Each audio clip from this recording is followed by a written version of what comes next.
الضغط النفسي هو رد فعل طبيعي كيوقع لنا ملي كنحسو اننا تحت التهديد، سواء كان التهديد حقيقي ولا غير في دماغنا. مثلا واحد كيقرا وكيحفظ للامتحانات وكيشوف راسو انه الوقت ما كافيش، وواحد في خدمه فيها بزاف ديال المهام ما عارف منين يبدا. الجسم ديالك كيقولك راه كاين مشكل خاصنا نحلوه، ولكن المشكل الحقيقي هو ملي كيبقى الضغط مستمر وكيتحول من مؤقت لشي حاجة دايما كتأثر عليك يوميا. تخيل معايا واحد عنده ديون، وكل مرة كيشوف رقم جديد في الورقة كيزيد عليه الضغط. وواحد في دار مليئة بالمشاكل العائلية وكيسمع الصداع يوميا. هاد الناس كيتعرضوا للضغط النفسي بشكل مستمر. الضغط النفسي كيبان في حوايج بحال زيادة ضربات القلب، صعوبات في النوم، وحتى مشاكل صحية بحال ضعف المناعة. من غير الصداع والمشاكل الصحية كاينين علامات أخرى، ألا وهي السلوكيات اليومية. كتولي كتغوت بزاف، كتحس براسك ما باغي تهضر مع الناس، وكتهرب للتليفون والتلفازة باش تهرب من الواقع. كتحس براسك فاشل وما كتفكرش غير في أسوأ السيناريوهات. كيفاش تواجه الضغط النفسي؟ أول حاجة، ملي تحس براسك مضغوط وقف، خد واحد 5 دقايق وعمل تمارين التنفس. خد نفس عميق من الأنف وخليه يخرج ببطء من الفم. هذا التمرين بسيط ولكن كيعطيك فرصة تهدأ وتجمع أفكارك.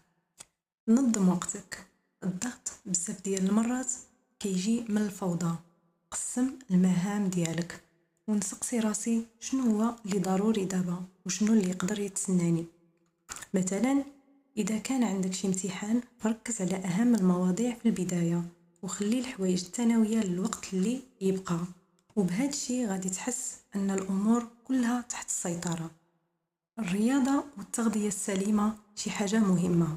الرياضة حتى لو غير 10 دقائق في اليوم كتنقص الضغط بزاف، مثلا الجري، تمارين التنفس. وما نساوش ان الصلاة ولا صلاة الفجر كتنقص واحد الضغط كبير في اليوم ديالك.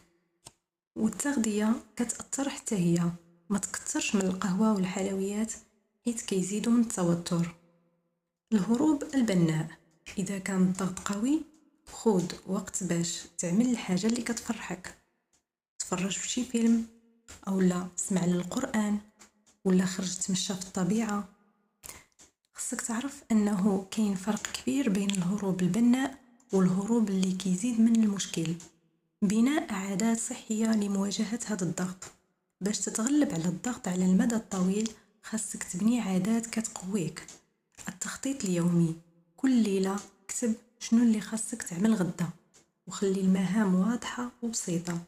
هادشي غادي يخفف من الإحساس بالارتباك.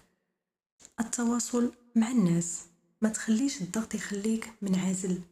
هضر مع شي شخص كتثق فيه حتى ولو غير باش تخرج شوية من الطاقة السلبية.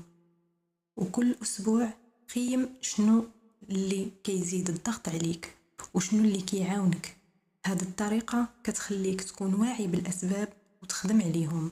الضغط النفسي ماشي شي حاجة غريبة ولا نادرة، كل شي كيدوز منها، ولكن الفرق كاين في كيفاش كتعامل معاه. إذا طبقتوا غير نصيحة واحدة من هذه الحلقة غادي تشوفوا الفرق الكبير في حياتكم. حاولوا تكونوا صبورين مع راسكم، وكل خطوة صغيرة غادي تقربكم للحالة النفسية اللي بغيتوها. تهلاو في راسكم ونتلاقاو في حلقة